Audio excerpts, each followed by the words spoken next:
Welcome to Email Services. This is going to be a long video, so buckle in and we'll go through each one of the steps to set up, create, utilize a dedicated domain.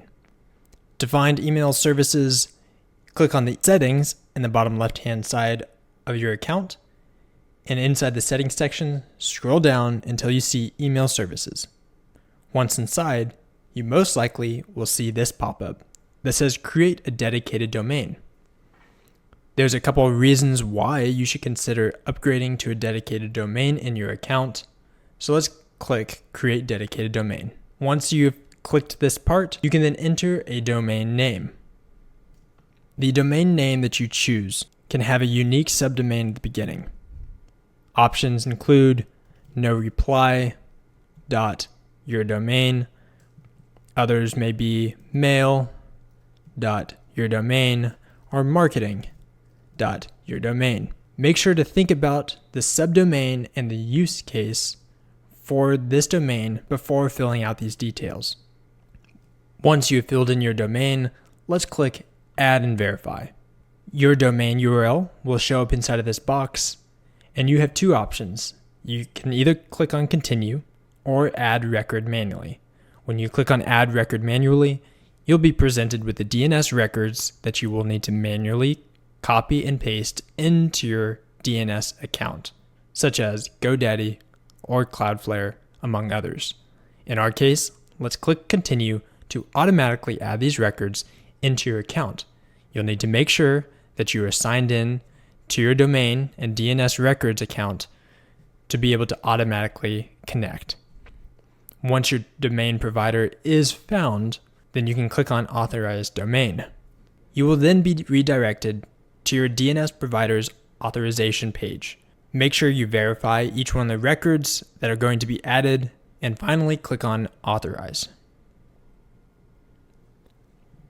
You will then be redirected back into your account where you can see all of the records that will either say not verified or verified under the status section. Let's click on Verify Domain in the bottom right-hand corner, and you will see that several of the records have been verified while others have not. Sometimes it takes a little bit longer for these records to propagate into the account. So retry after a select amount of time and period until the domain is verified. Every once in a while, some of these statuses will switch to not verified that have previously been verified. Do not be concerned with this. Sometimes it takes more time for the details to propagate. You can continue to click on Re-verify the domain until the email settings have been propagated into your DNS provider. While we wait for these status and DNS records to be updated and verified, let's hover to the top left-hand corner of the Email Services section, and let's click on Back to Dedicated Domains. On this page, you have a couple of details.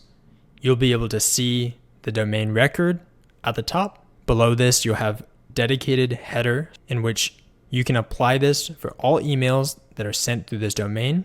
You have the ability to add a shared IP. However, this is only recommended for certain use cases where you have large sending amounts through this email. Next, you can see the SSL issue date and the status of this domain. In our case, this is a brand new domain, and several of the DNS records are still propagating in the account. On the top right-hand corner, you have the ability to add additional domains. At the top, you also have dedicated domain and domain configuration. Let's click on Domain Configuration. Inside of Domain Configuration, you can customize where emails are sent from, choosing unique domains for email types. For example, if you wanted a particular email domain to only send through workflow domains, you can select that domain in this account. If you want a separate domain name for your email services to send one-on-one conversations, such as marketing.yourdomain you can enter that here. If you want bulk emails to send from no-reply@yourdomain.com, you can then add that domain here. You also have the ability to adjust the frequency settings once the domains are added. Let's click Back to Dedicated Domain.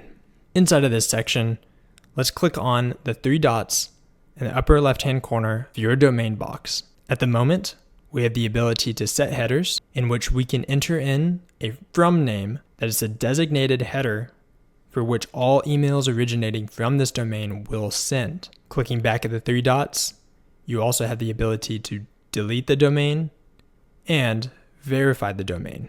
For now, let's click back to SMTP services. On this page, we have a couple of options available to us. We can see the SMTP service and the default provider.